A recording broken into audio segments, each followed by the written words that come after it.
وعلیکم السلام ورحمۃ اللہ۔ میں ڈاکٹر مسعود الدین عثمانی رحمۃ اللہ علیہ کا ساتھی ہوں، ان کا ہم عقیدہ ہوں۔ باقی جتنے آپ نے نام لیے ہیں، میرا ان میں سے کسی کے ساتھ کوئی تعلق نہیں ہے، کیونکہ میں نے ان سب کو بہت سنا ہے۔ ڈاکٹر اسرار کو بہت زیادہ سنا ہے، حمید گل کو سنا ہے، اور یہ جو علی انجینئر کو سنا ہے۔ باقی دوسرے تو آپ کو پتہ ہی ہیں، چاہے یہ بریلوی ہوں، دیوبندی ہوں، اہل حدیث ہوں، سب کے اندر شرک ہے، کسی کے اندر زیادہ کسی کے اندر کم۔ تو پورے شعور کے ساتھ میں کھڑا ہوں جہاں بھی ہوں،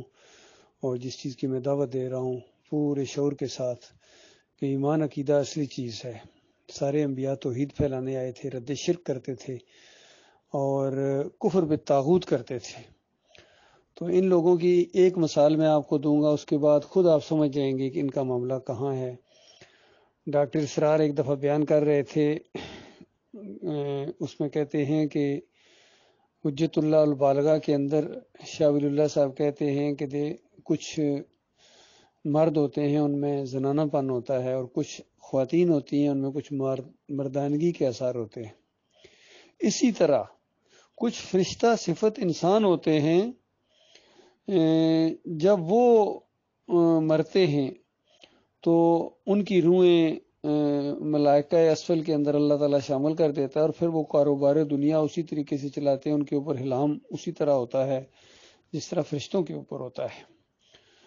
تو یہ بات کہنے کے بعد ڈاکٹر اسرار کہتے ہیں کہ یہ ایک ایسی بات ہے جو میں نے قرآن میں کہیں نہیں یہ فلسفہ سنا ہے، یہ بات سنی ہے، نہ یہ حدیث میں اس کا کوئی ذکر ہے اس انداز سے۔ لیکن شاہ ولی اللہ چونکہ بہت بڑے محدث گزرے ہیں اور ان کا فرمانا میرے لیے حجت ہے، تو آپ خود سوچئے، یہ ہے ڈاکٹر اسرار کی رائے۔ یہ میں ایک مثال یقین کریں آپ کو دے رہا ہوں۔ اسی واقعے کو جب ڈاکٹر مسعود الدین عثمانی رحمۃ اللہ علیہ نے پڑھا تو انہوں نے اس کو اس طریقے سے بیان کیا کہ دیکھو یہ قرآن کا انکار ہے، یہ شرک کی جڑ ہے، یہ عقیدہ کہ فرشتوں کے اندر ہیں، اللہ کے جو ولی ہوتے ہیں، نیک لوگ ہوتے ہیں، کاروبار دنیا چلاتے ہیں، تو کیوں نہیں لوگ ان کو یا علی مدد کہہ کے، یا رسول مدد کہہ کے کیوں نہیں پکارے گا؟ جب یہ دنیا کے کام میں آتے جاتے ہیں، سب کچھ کرتے رہتے ہیں، تو لوگ تو پکاریں گے اگر یہ فلسفہ ان کو دے دیا جائے تو لہذا شاہ ولی اللہ کا یہ جو فلسفہ ہے یہ بالکل مشرکانہ ہے اور اس کی کوئی حیثیت نہیں ہے۔ چلیں ایک اور مثال دیتا ہوں تاکہ آپ کو پوری طرح میرے بارے میں ایک شرح صدر ہو جائے کہ میں کہاں کھڑا ہوں۔ تفسیر شبیر احمد عثمانی کے پہلے صفحے کے اوپر محمود الحسن صاحب کی، چونکہ یہ تفسیر ہے 2.5 پارے یا 3 پارے انہوں نے کی تھی، اس کے بعد وہ فوت ہو گئے، اور اس کو پایا تکمیل تک پہنچایا شبیر احمد عثمانی، یہ دیوبندیوں کے علماء میں سے پہلا فارغ التحصیل بیچ جو سند لے کے نکلا ہے۔ اس میں ایاک نعبد و ایاک نستعین کی تشریح میں ترجمہ بالکل صحیح کرتے ہیں کہ اے اللہ ہم تیری عبادت کرتے ہیں، تجھ سے استعانت چاہتے ہیں۔ پھر اس کا حاشیہ چڑھایا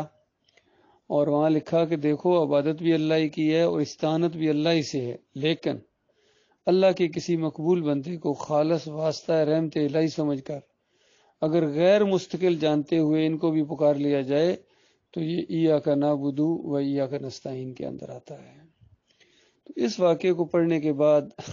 باوجود ڈاکٹر اسرار کہتے ہیں میرا تو آئیڈیلی محمود الحسن تھے، وہ میرے شیخ ہیں سب کچھ جاننے کے باوجود، اور ڈاکٹر عثمانی رحمۃ اللہ علیہ کہتے ہیں کہ اس بندے نے جو پہلی توحید کی آیت آئی ہے اس کو شرک کے اندر بدلی کر دیا، اور اس طریقے سے انہوں نے جو تشریح کی ہے یہ مشرکانہ تشریح ہے۔ تو یہ فرق ہے اللہ کے بندوں۔ میں ڈاکٹر عثمانی رحمۃ اللہ علیہ کو ایک اللہ کی بہت بڑی نعمت سمجھتا ہوں جو اس دور میں ایمان عقیدے کی دعوت انہوں نے اٹھائی ہے 20ویں صدی کے آخر میں، اور بالکل گمراہی کو علیحدہ کر دیا گیا ہے۔ شرک اور کفر جہاں سے بھی کسی نے تحریری طور پر لکھا ہے اس کی نشاندہی کی ہے انہوں نے، اور ایک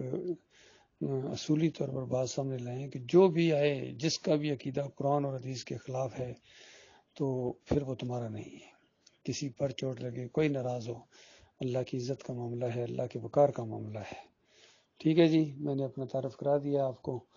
باقی آپ نے کون سا وہ ویڈیو دیکھا ہے جس سے آپ زیادہ متاثر ہوئے ہیں، وہ ذرا مجھے اس کا لنک بھیج دیجیے تاکہ مجھے پتہ چلے کہ تاکہ اسی حوالے سے میں پھر آپ سے گفتگو کروں۔ میں آپ کو پورا اپنا وہ بھیج دوں گا،